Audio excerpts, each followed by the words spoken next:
Productivity is regularly debated by politicians, economists, commentators, journalists. It's something that we see in the news, on newspapers and magazines. It's something that we hear about all the time.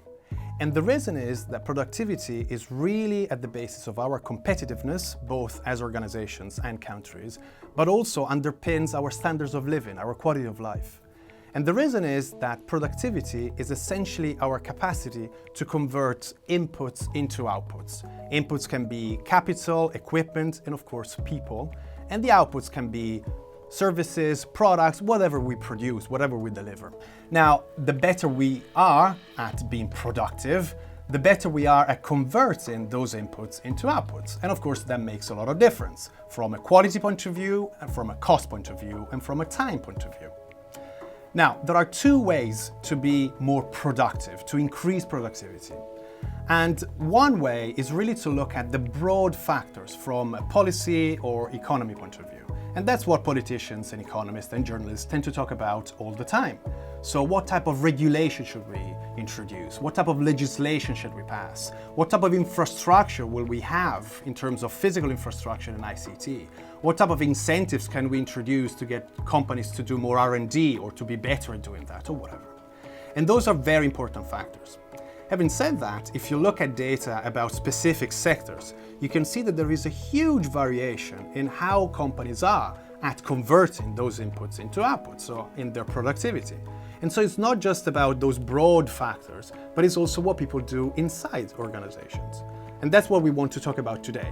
So how can we get our organizations to be more productive because of the way in which we manage and lead organizations? And so there are three areas that are really key. One is process management, the second one is employee management, and the third is employee engagement. Process management is very much about understanding and managing the sequence of activities that recur. Those type of things that we undertake on a regular basis that we should see as a chain, as an end-to-end process, not just as single activities, bits that we do. I'll give you an example. So there is a company that makes glasses that has tried to improve the service that they provide to their customers. And one thing that they realized is that when customers place orders online, they really want to have their glasses as much as possible customized, but also to be delivered in the quickest time possible. So they introduced a performance indicator called From Click to Bell. The click of the customer on the website, the bell ringing at their customer door. And what they did was to try to understand all the different activities that had to be managed together to get the time to be reduced as much as possible. And time shrunk from about 2 weeks down to 6 days, or even less than that, anywhere in the world. So if you place an order online, you can get your glasses to be delivered to you exactly in the way that you want in a very, very short time. But to do that, they had to manage every single bit of the chain, and to have really, really good data to underpin that, understanding the sourcing of material, the manufacturing processes, the distribution, the logistics, and so on. So that's one way to look at process. It's not just about customer services and then your operations may let you down, or a production of some component, but then assembly is poor and therefore penalizes the overall flow.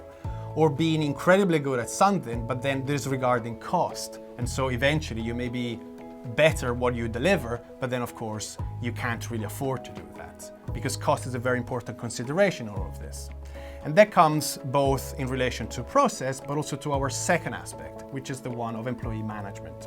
So we want to have the right people in the right jobs with the right skills, with the right customer, but also at the right cost. That's obvious. Now, this is easily said, but not so easy to do. First of all, we know there are a lot of companies that employ people that are either overskilled or underskilled for what they do. So that's a concern. But we also want to have a right scheduling and the right rostering of people. So we want to have data about who should be serving that customer, who should be interfacing that groups of customers in a retail, in a hotel, in any service that you can imagine. We always have this interface with the customer. We want to have not just the right number of people, but also the right skills, the type of people that we want to interact with customers. And then management is also, in the longer term, related to the retention of the best individuals. So we want to retain the best individuals because we know that they make a huge difference, both inside the organization, but also customer facing. And so we need to understand the type of skills that they have, the knowledge that they have, and trying to spread that kind of tacit knowledge into what we do. And also try to understand what motivates individuals. So in some organizations, of course, it may be pay for performance. So it may be financial rewards. In other cases, like in engineering companies, it's much more related to the type of projects that we can work on or which teams we work. And so trying to understand those levers that get people to be more engaged with what we do is key. And therefore in employee management, it's about understanding the individuals that we have, but also the demand and trying to match it.